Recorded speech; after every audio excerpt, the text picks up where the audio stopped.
Chennai Otteri Mettupalayam elegant தெருவைச் சேர்ந்தவர் அமர்நாத். இவர் தனியார் கம்பெனியில் ஹவுஸ் கீப்பிங் வேலை செய்து வருகிறார்.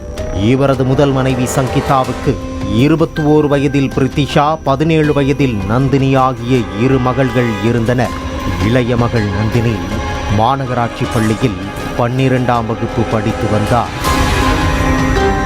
கடந்த 10 ஆண்டுகளுக்கு முன்பு முதல் மனைவி சங்கீதா கருத்து வேறுபாடால் பிரிந்து சென்ற நிலையில் அமர்நாத் 6 ஆண்டுகளுக்கு முன்பு மாற்றுத்திறனாளி பெண்ணான உஷா என்பவரை 2வது திருமணம் செய்து கொண்டார்.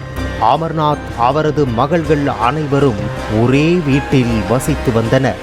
இந்த நிலையில் வியாழக்கிழமை இரவு மாணவி நந்தினி வீட்டில் தூக்கிட்டு மூர்ச்சையாகி கிடப்பதாக கூறப்பட்டது. உடனே உறவினர்கள் மாணவியை மீட்டு பெரியார் நகர் மருத்துவமனைக்கு கொண்டு சென்றனர்.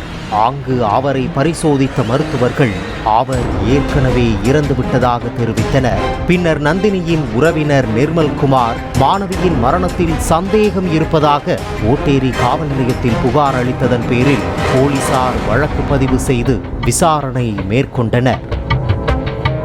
மாணவியை அவரது சித்தி உஷா மற்றும் தந்தை கொடுமைப்படுத்தியதாக குற்றஞ்சாட்டினர்.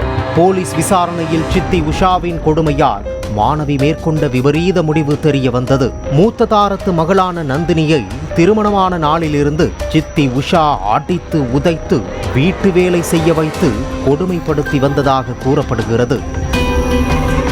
இதனால் மனதளவில் பாதிக்கப்பட்ட மாணவி இது குறித்து தனது தந்தை அமர்நாத்திடம் முறையிட்டும் எந்த பயனும் ஏற்படவில்லை. நாளுக்கு நாள் சித்தி கொடுமை அதிகரித்து வந்ததால் மன உளைச்சலுக்கு ஆளான மாணவி நந்தினி வியாழக்கிழமை இரவு வீட்டில் தூக்கிட்டு தற்கொலை செய்து கொண்டதாக போலீசார் தெரிவித்தனர். இதையடுத்து மாணவியை தற்கொலைக்கு தூண்டியதாக சித்தி உஷா, தந்தை அமர்நாத் ஆகிய இருவரையும் போலீசார் கைது செய்தனர். பாலிமர் செய்திகளுக்காக செய்தியாளர் சரவணகுமார். பிளே ஸ்டோர் மற்றும் ஆப் ஸ்டோரில் இருந்து பாலிமர் செயலியை QR கோடு மூலம் பதிவிறக்கம் செய்யுங்கள். செய்திகளை உடனுக்குடன் பெறுங்கள்.